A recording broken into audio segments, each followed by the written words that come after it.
Ce que l'on peut raisonnablement dire, honnêtement, ça ne surprend personne, puisqu'on peut raisonnablement le dire. Et comme ça ne surprend pas, on n'a pas tellement envie de regarder. En revanche, celui qui vous dit eh ben ça, c'est les Chinois qui ont pris un bout de virus de sida, qui l'ont fabriqué, ils ont voulu le sortir, les autres prétendent que c'est passé par la CIA, ça, c'est absolument banco.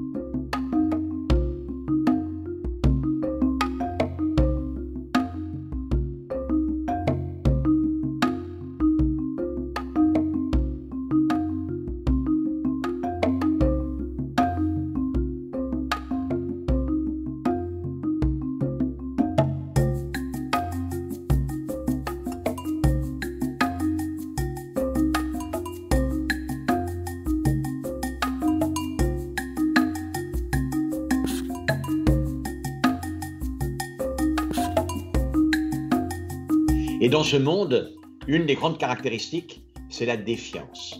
C'est la défiance envers l'autorité, toutes les autorités. Curieusement, ce pays du progrès traditionnel, de l'optimisme du progrès, de Rostand, de bien d'autres, qui est la France, est devenu l'un des champions du monde de la défiance, et en particulier de la défiance envers les sachants. Il y a en France 20-25% de personnes qui se disent réticentes à la vaccination, toutes les vaccinations.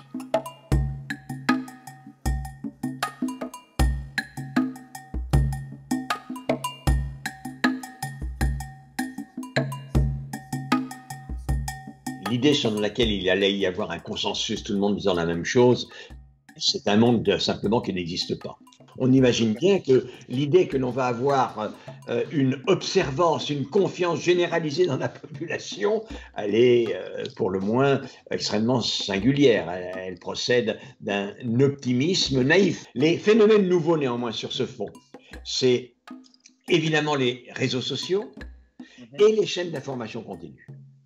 Les réseaux sociaux servent à tout, mais les réseaux sociaux servent plus à diffuser la proposition déviante, alternative, les fausses nouvelles, les fake news, que, on va dire, la parole raisonnable. Considérer que l'énoncé scientifique probablement vrai a la même valeur que n'importe quelle opinion, en effet, cela est passé comme une lettre à la poste.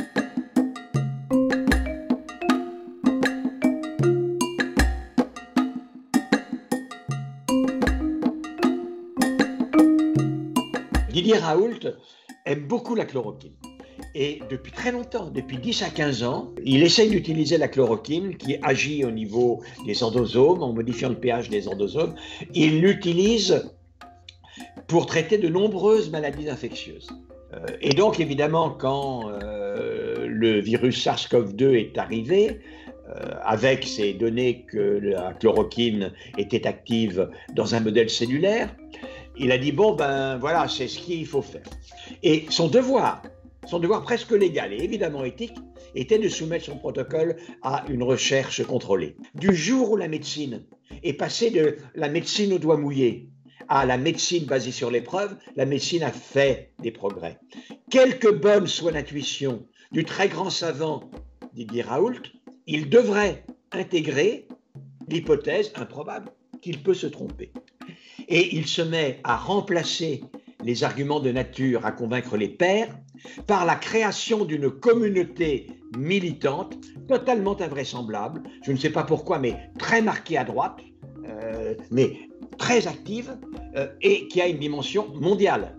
Donc c'est à droite en France, mais c'est Bolsonaro, c'est Trump, c'est etc. C'est un phénomène qui est très intéressant sociologiquement. Et à partir de là, tout dérape. Très rapidement, moi, depuis le mois d'avril, je l'écris, je l'ai dit, je me rends compte que ce traitement ne marche pas. L'histoire de la lutte contre la Covid est totalement articulée autour de la croyance ou la non-croyance en le caractère salvateur de l'hydroxychloroquine. Nous sommes dans une situation de très importante circulation virale. Donc maintenant, l'avenir est entre les mains de chacune d'entre vous, de chacun d'entre nous. La bonne nouvelle, c'est qu'il y a au moins 75%, peut-être 80% des gens qui sont favorables au masque et qui le portent. Aujourd'hui, on peut éviter le pire à la condition de ne pas faire les cornichons.